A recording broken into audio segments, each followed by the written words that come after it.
Compañeras y compañeros diputados, la vivienda es problema sensible para los hogares en México. Por más de una década, particularmente, se han construido viviendas por todo el país sin atender a la planeación urbana, viviendas reducidas, sin opción para que crezcan, de calidad dudosa en muchas ocasiones y normalmente a precios por encima del ingreso familiar. Además, hoy tenemos el correlato de un problema de inventario donde tenemos miles de viviendas sin habitar. Más que nunca requerimos instrumentos de política pública que articulen la construcción de vivienda, el desarrollo urbano y el ordenamiento del territorio en el país. ¿Qué magnitud tiene esta falta de articulación? Con la metodología internacional del PNUD para el cálculo de rezago habitacional, reconocida en diversos foros de vivienda, se estima actualmente un faltante entre 3.4 y 3.8 millones de viviendas, que corresponde a los hogares sin vivienda y a las que necesitan ser sustituidas porque su grado de deterioro ya no las hace habitables. El INEGI registra 192,000 localidades aproximadamente en total en el país.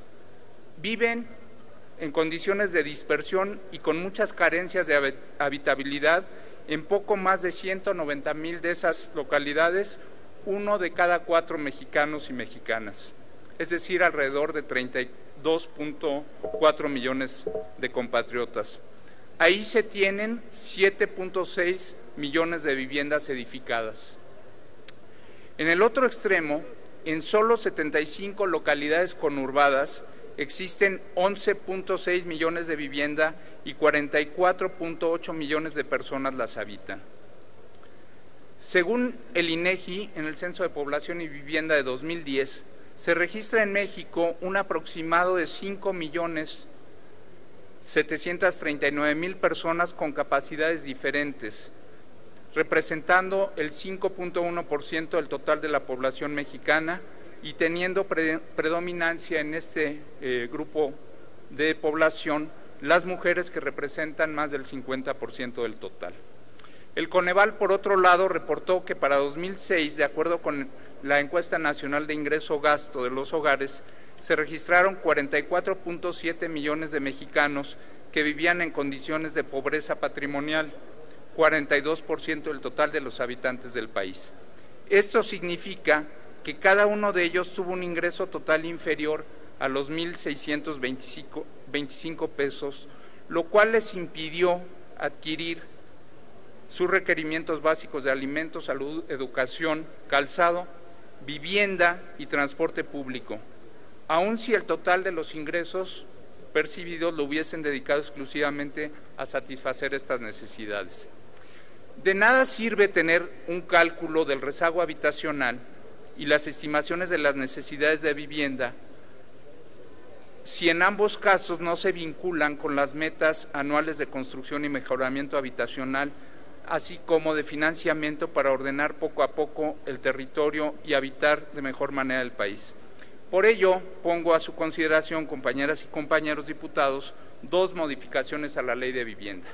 La primera de ellas busca precisar demográficamente el rezago habitacional por municipio al considerar los hogares sin vivienda y los hacinamientos familiares, lo cual es relevante para los presupuestos públicos en virtud de que los hogares sin vivienda requieren vivienda nueva, mientras que las familias hacinadas demandan una ampliación habitacional. Igualmente ocurre con el aspecto físico del rezago, que hoy no diferencia entre viviendas deterioradas a ser sustituidas y aquellas que requieren algún tipo de mejoramiento. Con ambos registros, el demográfico y el físico, se mejorará la definición de metas anuales municipales para atender el rezago. El propósito de ello es observar el grado de abatimiento en este rezago tan sentido para los hogares en México. La segunda modificación que propongo se relaciona con la atención a la vulnerabilidad muy sentida que padecen personas con capacidades diferentes. La vivienda debe ser digna y decorosa para cumplir las disposiciones aplicables en la materia. Hace falta incluir en la ley el financiamiento por subsidio a personas con capacidades diferentes para que bajo la modalidad de mejoramiento adapten el interior de su vivienda y los accesos por los individuos comunes bajo criterios de vulnerabilidad para que les sea digna.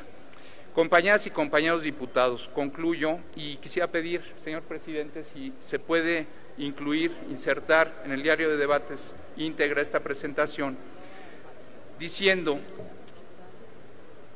la construcción de vivienda debe corresponder a una lógica articulada con el desarrollo urbano y el ordenamiento territorial de los ordenamientos humanos. Los hacinamientos de las grandes ciudades y la gran dispersión en miles de localidades ya es en sí un problema demográfico que debe ser considerado una prioridad nacional en los asentamientos humanos. La política de vivienda ha tenido avances innegables, pero deberá aplicarse bajo principios de equidad e inclusión social, de manera que toda persona pueda ejercer plenamente su derecho constitucional a la vivienda.